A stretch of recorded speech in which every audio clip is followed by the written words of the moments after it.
Okay, we're going to go ahead and get started back with our program. I want to recognize before we get started, Urban Impact Board members. We have quite a few board members here. If you're an Urban Impact Board member, our board is the backbone of our organization. Would you please raise your hand and stand so that you can be acknowledged? Thank you. And so now we're at the point of the program where I will introduce our guest featured speaker, Irv Henderson. Irv Henderson is owner of Henderson & Company Developers, but they have formed a LLC to particularly focus on projects in the 4th Avenue and Civil Rights District called Historic District Developers. Irv is no stranger to historic preservation projects. He's done projects throughout the United States, from Harlem to South Africa to Texas. And Irv brings a amount of experience around historic preservation that's pretty much unheralded. Today, Irv will talk about the Masonic Temple project. And let me tell you why this project is so key. One of the biggest issues we have in our district is we have high demand of people wanting to locate to the district, but low demand and low stock of quality spaces. With the revitalization of the Masonic Temple, it would open up a tremendous amount of retail as well as commercial spaces. But symbolically, the historic Masonic Temple has served as really the civic center for Black Birmingham. When you think about the Masonic Temple, from every floor, from the basement all the way up, it represented various aspects of Black Birmingham, from the pool hall at the bottom.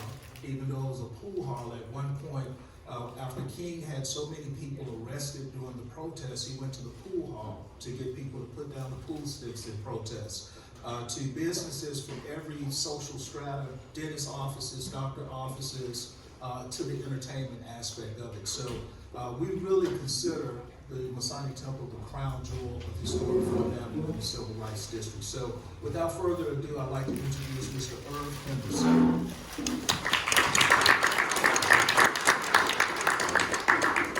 Well, good afternoon. I was going to say morning, but it has become afternoon. Let me say that I cannot thank Urban Impact, Daryl, Ivan, Elijah, everybody on the team. I cannot thank them enough, and the board, for all of the welcome that we've received from them and all of the facilitation. When it comes to dealing with the historic district and when it comes to dealing with Birmingham in general, Urban Impact is an incredible entity, and I just want to thank them. Let's lift them up a little bit more.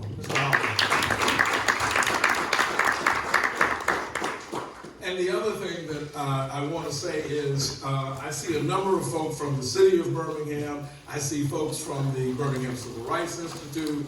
I see folks from some of the utilities. I see Denise from the city, my colleague from the National Trust for Historic Preservation a number of years ago. And this is an incredible turnout, and I thank you all.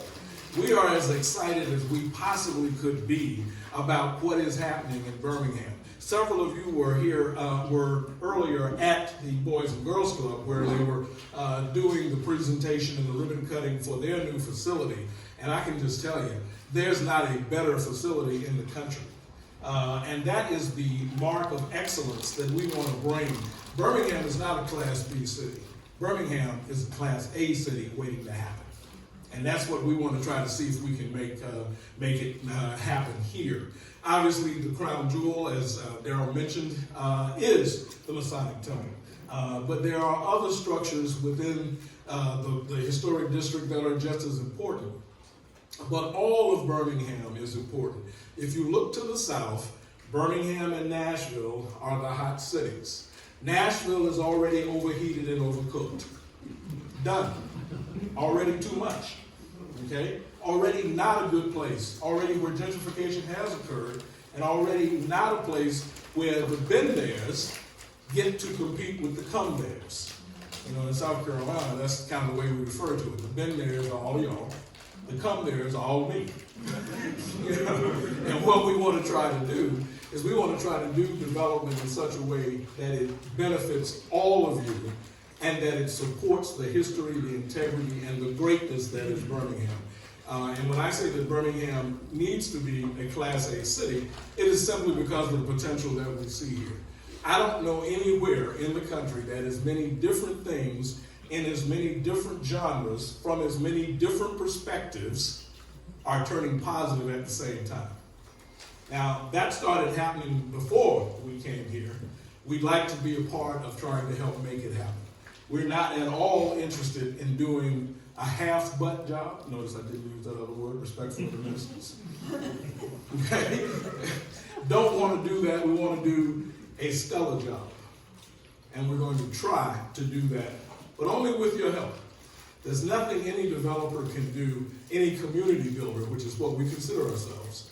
We try not to build buildings, we try to build communities. And there's nothing that any community builder can do without the help of almost every element. No, I won't even say that. With the help of every element here. It won't happen unless we have your help and your assistance. So from the beginning, not naturally occurring, but yet supportive. Everything that built this district, and conversation earlier talked about the 20s, the 30s, and indeed the black economic development that was a part of it. Everything that built this district occurred because someone was intentional, not naturally occurring, but yet supportive. We're going to have to continue to be intentional if we want it to achieve what we think it can achieve. So all the way back to the civil rights movement, through Jim Crow, all of those kind of things, African Americans in this community came together, and very often with the leadership of the Masons, to aggregate capital, to build small businesses, to create mortgages, to create black wealth. Now you might say, well, why is black wealth so important? Black wealth is important because without the investment of black wealth in black neighborhoods, you are not going to see the turnaround that we need. It is not that there isn't white investment, there is. But there needs to be empowering investment. You've heard people say, we're going to empower so-and-so to do so-and-so. That can't be done. You can't empower somebody else. You can only help them in empowering themselves, because empowerment starts from inside. So if we want to turn around these neighborhoods, if we want those kids who are in the Boys and Girls Club to actually realize the dreams that all the speakers talked about this morning, then we have to show them capital. We have to show them safety. We have to show them transformation. We have to show them wealth. Because let's face it, the kids nowadays, they follow the success. Doesn't matter what kind of success. They're just looking for somebody that's successful that they can emulate.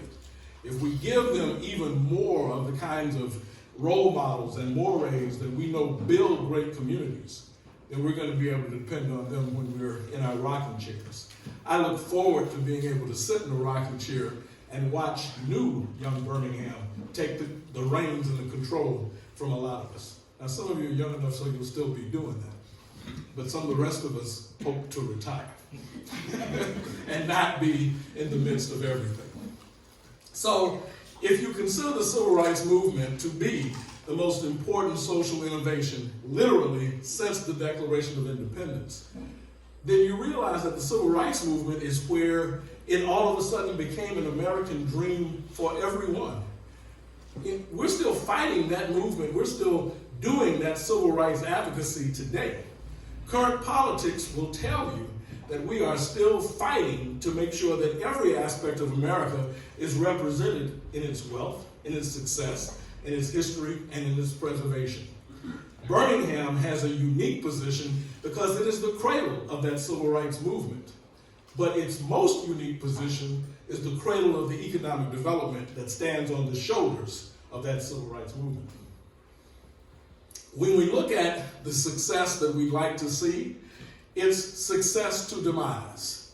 That began in the very transformational period of time in which we had urban redevelopment. There's not a community in this country where urban redevelopment did not hurt African American business districts. I haven't found one. Maybe there is one, but I haven't found one. So when you look at this, the success of the 20s, 30s, 40s, 50s led to an eventual demise as these communities were disrupted with highway development. And as customers of African American businesses left those businesses during integration. What you see now is a lot of emphasis on buying local and buying black. We want that emphasis to continue. But we also are most interested in creating a multicultural redevelopment, refreshed atmosphere. A multicultural redevelopment, refreshed atmosphere, where everyone is welcome, where all contributions are held up, and where African Americans can lead when they need to lead, if you would. So as we study what happened at the A.G. Gaston Supper Club and Motel, as we look at what Project C meant to Birmingham, the history tells us that anything can be done with a few resources and a few heads and hands and feet working together. The resources we have today are incredibly larger than the resources that Fred Shuttlesworth and Dr. King had. But the reason that there's an airport named Shuttleworth International, the reason that there's a King Memorial, is because they took those few resources and built a world with them. That is something that is in the history of slavery. You know, that was our legacy. We took the remains that people threw away, and we created something that you could eat called chitterlings. I know sometimes we call them chitlins, but they are chitterlings. Okay? All right. So this being the case, then what we say is, let's take these neighborhoods where you do see the crack pipe in plain sight, where you do see the young lady who shouldn't be walking the street, where you do see the young man slinging. We don't want to use that vernacular. What we want to say is, young man, did you know that you can be a tax credit professional and make more money than you make slinging? Did you know that there's no such thing as a old, happy, rich hustler? Think about what I said now. Old, happy, rich hustler. No such thing. Doesn't exist. They either go to jail, they get killed, or they lose their money and become innocent. Reference West Indian Archie from the movie Malcolm King, from the movie Malcolm X. So, what my partner Carlton Brown and I, and Gisman Abbas, and Micah Beebe, what we're trying to put forth is a restored corridor where people live sustainably, where they work, learn, create, innovate, gather, grow, earn, and share equitably. It is about equitable development. And so what we want to do with all of the buildings in that area is to come back with 60,000 square feet of innovation space, 450 new sustainably built apartments, affordable, by the way, to everyone. World-class amenities, 40,000 square feet of retail space, 10,000 square feet of incubator retail. You all have great entrepreneurs. They need a jump start to become trade businesses where they are selling products all over the world and not just Birmingham. 10,000 square feet of maker space. Somebody might need a 3D printer and might not be able to afford one. In the maker space, they'll have the use of that for only the payment of a small membership on a monthly basis. 40,000 square feet of office and co-working space. Yeah, there is still the open office environment that has worked for some folks. So we'll continue to look at that, and we'll continue to try to develop that to birth hundreds of businesses. You see, Birmingham doesn't need 10 new businesses. It needs 1,000 new businesses that are going to bring wealth to its employees, but also to its owners and its directors. The 200 underground attended parking spaces we hope not to need. We'd love to be able to work with your parking authority to figure out ways to use the parks that exist. But one thing we know for sure, planning and zoning will not let us build without adequate parking. So we have to mention it, if you would. So throughout the historic district, we want each of the stakeholders to thrive. As I think about Ms. Taylor and the conversations that she and I are going to have about collaboration, that means that everybody that is already here that is thriving and doing well needs to be our partner, and we need to work with them to increase their ability to succeed. Collaboration is the only way we can do it. And that's why I think we have a meeting tomorrow. All right. So that's an example of where we want to try to go, because the entire district is the jewel. The entire experience of what is New Birmingham is the jewel. So with the Masonic Temple, I'll get a little bit closer. Everything from its innovation center to a well building certified that will have better air, to the on-site renewable solar energy, wet labs in a clean room, complete exterior historic preservation, meeting space for up to 600 people. You know, when Robert Taylor designed and built the Masonic Temple, he put 2 bathrooms in for the banquet hall that's going to hold 600 to 800 people. So beside the banquet hall, we're going to have to build some bathrooms and a kitchen and all of the back of house space that will keep us from hurting the historic fabric. It's important to mention that the Secretary standards within the Department of Interior, mastered by the National Park Service, and yes, Chris, I am talking about you now. All of those guidelines keep us from being able to do just anything we want. Why? Because the historic fabric is the content that brings people to Birmingham. So we got to do it in the right kind of way, which means there will be some new construction on the rest of that block, Josh. Did I put it squarely on it? I think I did. So we're looking for that kind of collaboration, Coriate, to make a difference in the communities that we're trying to develop, if you would. Now, that top picture, I just want you to stop for a moment and take a look at that top picture. Even today, with the non-stabilized nature of the temple, that room still, as you walk into it, you say to yourself, oh my God, what do we have here? What we have here is the most significant Pythian Mason room in the country. You know, I'm doing Pythian Mason development all over the country. I'm developing the New Granada Theater in Pittsburgh, which is the second best Pythian Mason building in the country. Because the first, the jewel, is the Masonic Temple. Ain't no question about it. I didn't say isn't. Ain't no question about it. So when we look at that beautiful room, we want to take all of these character-defining features and create the best event space in Birmingham. You know, Birmingham is an event city, a festival city, a party city, a celebration city. We want all your corporate fathers and mothers to know that if you want your event to be considered a premier event, you will locate in the Masonic Temple Ballroom. No question about it. You also see here that we'll develop a full commercial kitchen.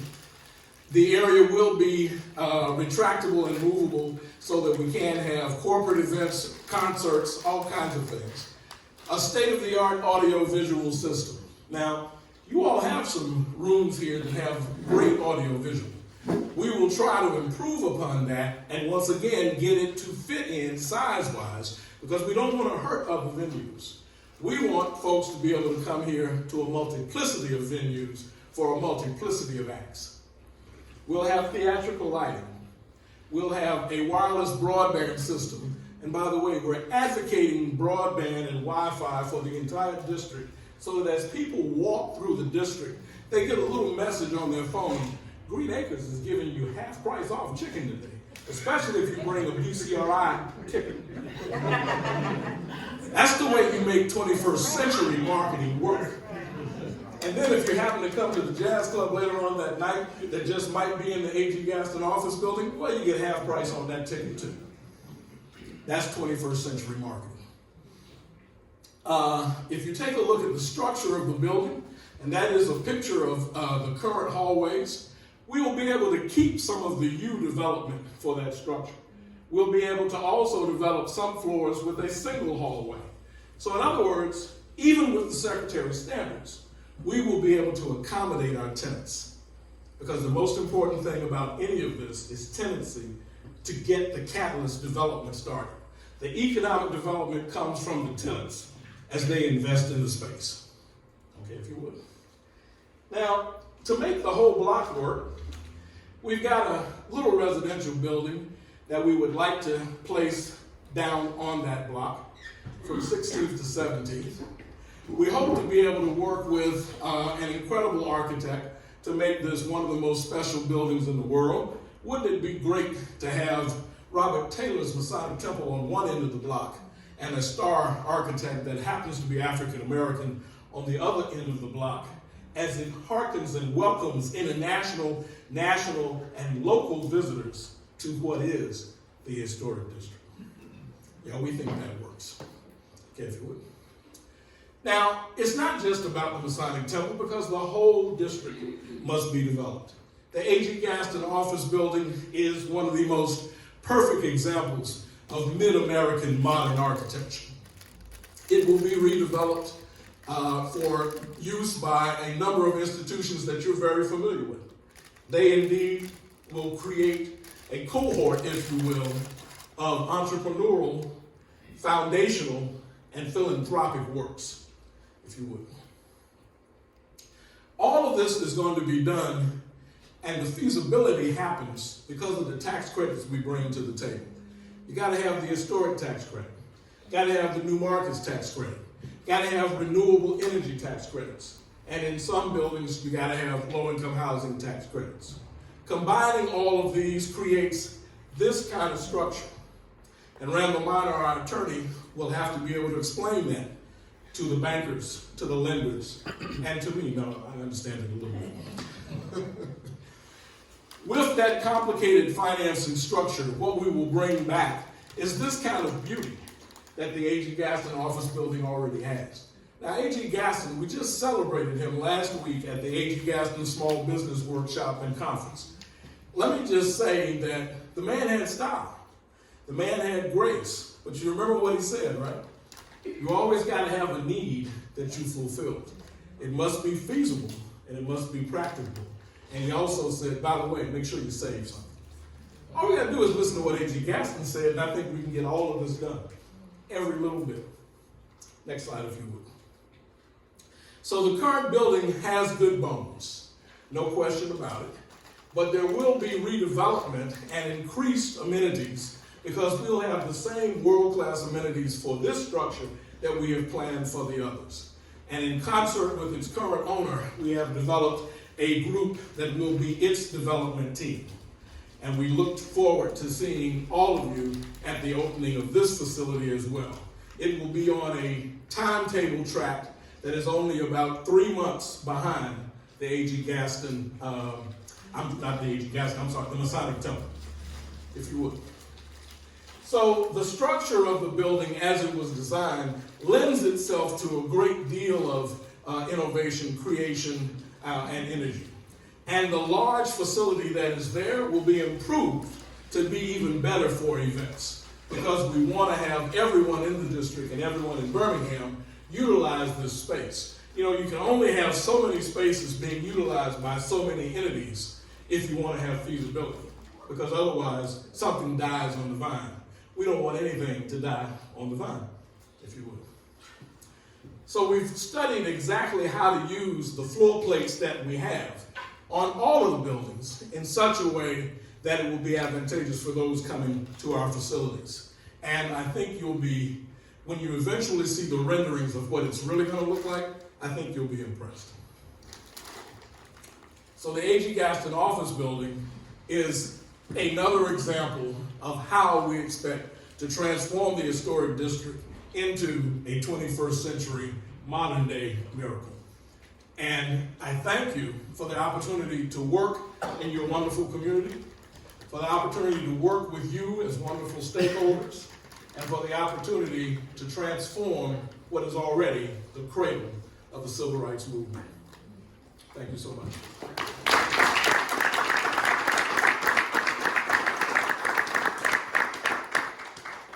I believe I'm supposed to entertain 10 minutes of questions. Darryl, is there something else you need to say? No, you're good. You have one more time. If there are any questions for Herb, he has the floor.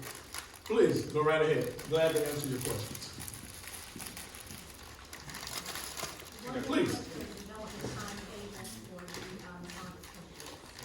We'd like to be in construction in the summer, and it will take, the contractors tell me it'll take 9 months, so you know what my timetable is. 9 months plus 3. So we're giving it 12 months. And, but we'd like to be in construction midsummer. So 2021? Yeah, we would like to be in operation midsummer 2021. Thank you, Denise, I appreciate that. Other questions? Mr. Henderson. Yes, sir. So Ursula Smith just opened her dance academy in the A.G. Gaston building. Will the plans be able to accommodate her dance academy staying there while the project is being done in that building? That's a great question, Councilor Quinn. I appreciate that. I'm doing a building in Chicago called the ICA Green Rise. Same situation. We have 25 nonprofits that exist within the ICA Green Rise. We will be able to do development around them, and they will be able to maintain their operations. We expect to do the same thing here. And really, it's the only way to do it because of the importance of her tenancy, but also because of the importance of keeping continuing income in the building. And it's a matter of staging the construction properly, working with the design engineers and the architects from the beginning, knowing that you'll be doing development and operation. And we're very much prepared to do that. Great question. Please. I got another follow-up. So Yeah. on the Masonic Temple, it's my understanding that you've been out trying to recruit tenants for that new building. How is that going? Well, in fact, it's going very well. We expect to announce a large anchor tenant fairly soon. But we've also had quite a bit of interest from some of your most important institutions. And that's who we want there. We also want the entrepreneurs. If you look at the history of the building, there were attorneys, there were doctors, there were dentists, there were small retailers. We want all those folks back, but we also want some bigger folks who can pay larger rents that make the building feasible. My investors and my lenders will require that. And that makes the opportunity for the smaller businesses happen, because otherwise we wouldn't be able to get the redevelopment done. But yeah, we want it to be a mix of the large and the small and the hopeful. The entrepreneurs that are there, that's where the great jobs are going to be created for the future. When we did the A.G. Gaston conference last week, they kept mentioning trade businesses with trade jobs, where you indeed have businesses that are eventually going to sell to Charlotte and Chicago and Los Angeles and around the world. That's what creates the number of jobs here in Birmingham that we need, and the quality of jobs. You want living wage jobs for everybody, but you also want some folks who can hit it out of the park. And then maybe perhaps move on to develop their own businesses as well. If we can create that multiplier effect, then we're going to have economic development on steroids. And that's what is needed for Birmingham. Hey, Yes, ma'am. who is the architect? I'm sorry, who is what? Who is the architect for the renovation of the Masonic Temple and A.G. Gaston? And is any residential plan for the Masonic Temple? I wonder why Studio 2H would ask that question. I just kind of wonder, why the interest would be so high. There is an RFP, request for proposals, that will be going out to those very entities right now. And as you know, you're on the list. Yes, ma'am, I'm sorry. Yes. We have been talking, you and I, about the Institute and about ways that we might engage. I'm curious to know about your plans and thinking for a marketing campaign that would mirror what you just articulated and begin to build a momentum and reposition all of the districts so that we can grow and attract more revenue and more traffic. Well, Economic activity. Well, once again, an excellent question, and I thank you for that. And I'm so sorry that Josh left the room at that moment, but we've got enough of his folks here so that the message will be carried. What we expect to do is to work intrinsically with the stakeholders that exist, you included, and obviously all the other stakeholders, and to work intrinsically with the city to put together a district-wide campaign that deals with everything from social media to billboards to Madison Avenue. And market, if you will, the area as, great entertainment, great logistics, great area for history and preservation, where cultural heritage tourism can occur at an incredibly high level. And at the same time, make sure that what we're marketing is businesses that are there to meet the existing needs of all of Alabama. The primary tenants and the primary visitors, if you will, for all of these areas are going to be Alabamians. They're not going to be folks from Switzerland. That's the tertiary market. Okay, we want them too, but the primary market and the secondary market. Primary market is this valley. Secondary market is everybody that's within a day's car drive. And we want those folks to come knowing that what they're going to see is going to be all of us presenting our best results. In the South, we used to refer to it as all of us getting up on our high heels to present ourselves in the best possible way. The only way we can do that is for the coordination of the marketing to happen. So, I'm really glad you asked that question, because we're talking about merging so many different efforts, different budgets, different people. And it means we all are going to have to, once again, as we say in the South, take low so we can go high. Can't bring a whole lot of egos in the room. We got to say, park your ego at the door, because when you come in here, we're going to be collaborating for all of us. And that's how we're going to do it. Absolutely. All right. Yes, please. Finance question. Phase one, estimated total amount of cost. $29.8 million. All right, and that's the part that's gonna project to be in construction at some. Mm-hmm. Absolutely. And PNC, and if PNC wants to participate, we're glad to have you participate. I'm sure we can find many uses for many different kinds of capital. There you go. There you go. Is that the code fund only, or is it both projects? Well, as I said, we expect the AG Gas and Office building to be on a 90-day time lag behind the Masonic building. And that's just so we can have some sanity. I mean, I'd love to do them both together, but I don't have the bandwidth. And so we're going to take a little time to make sure we do it right. Yes, please. Is the construction on the AG Gaston building more so internal renovation? Will the external extremities be kept? Once again, a great question, and I know your family has a dog in this hunt. I love these Southern expressions, you know what I'm saying? Let me just say that the exterior panels will have to be replaced where they are broken. But where they are in place, which is 90% of the building, you just want to burnish them. You want to, burnish them up with a little bit of polish. So most of the work will be in the interior, because as I tried to show with that last picture, you're talking about a fantastic building as it sits right now. Okay, yes, ma'am. Can you give me an example of another building that has the same type of idea somewhere in the country, where the high and the low together? And you're talking about now the Masonic Temple. Uh-huh. Yeah, no question about it. If you look at some of the development that was done around the Apollo Theater, if you look at the Howard Theater neighborhood in DC, most people know the Apollo is New York. If you look at the Howard Theater area and U Street around in DC, if you look at the Hill District in Pittsburgh, if you look at what is now New Hollywood in LA, these are the exact things that are happening. And believe me, it's sort of what people like. Nowadays, millennials and everyone else, they don't want just a new sterile environment. They want what I call Soho funky. You know what I'm saying? It's got to have a little funk with it. How many of you all have been to New Orleans recently? All right. Now tell me that the New Orleans you see today is as good as the New Orleans we had in 04. It's not quite the same. You know why? Because there's not as many street kids out. There's not as many musicians out. There's not as many folk making it Soho funky. All right, so we have that, we have that funkiness here in our historic district. We're not going to let it leave.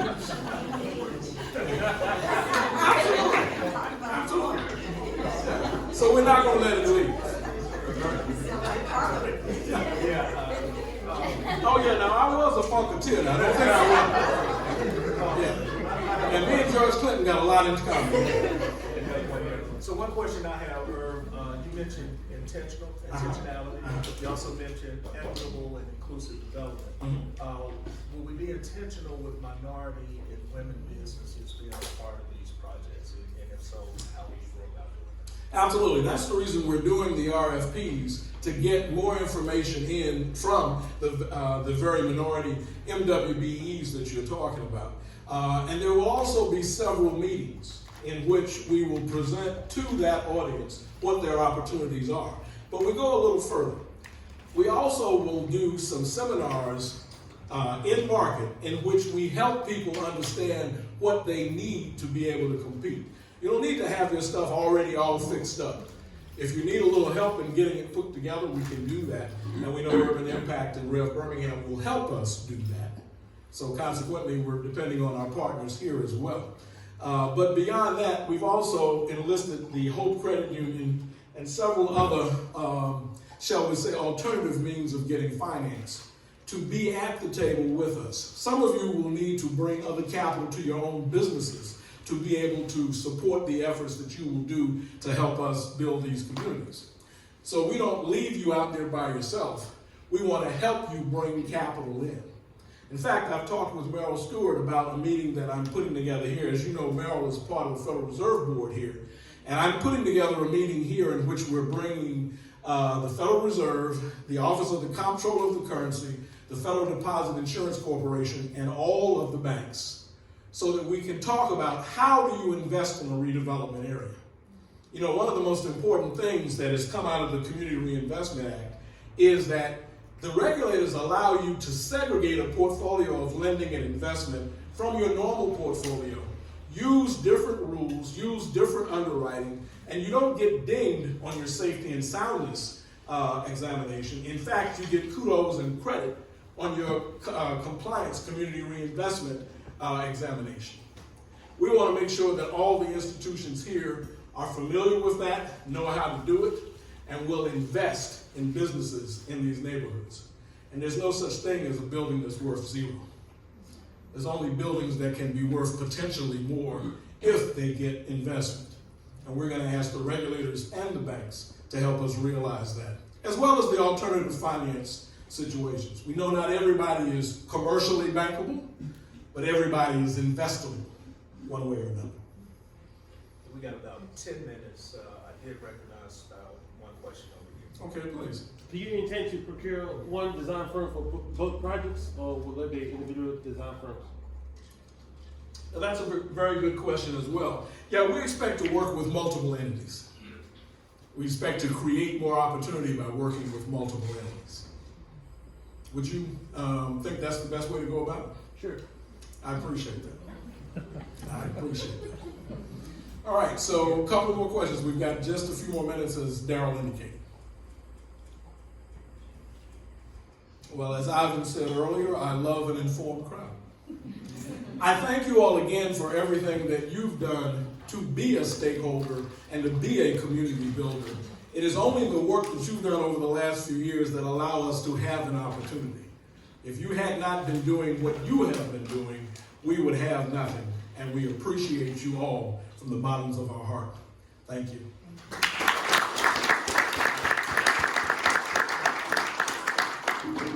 Thank you, Irv.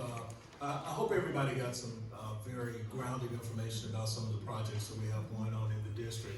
I'd like to personally thank each of you guys for coming out. We will have a new format. We normally do our property owners meetings every month, so this will start a bi-monthly luncheon. I'd be remiss if I didn't recognize Charles Williams and Associates, who sponsored this luncheon. Unfortunately, Charles Williams Jr. or Sr. could not be here, but I wanted to recognize them.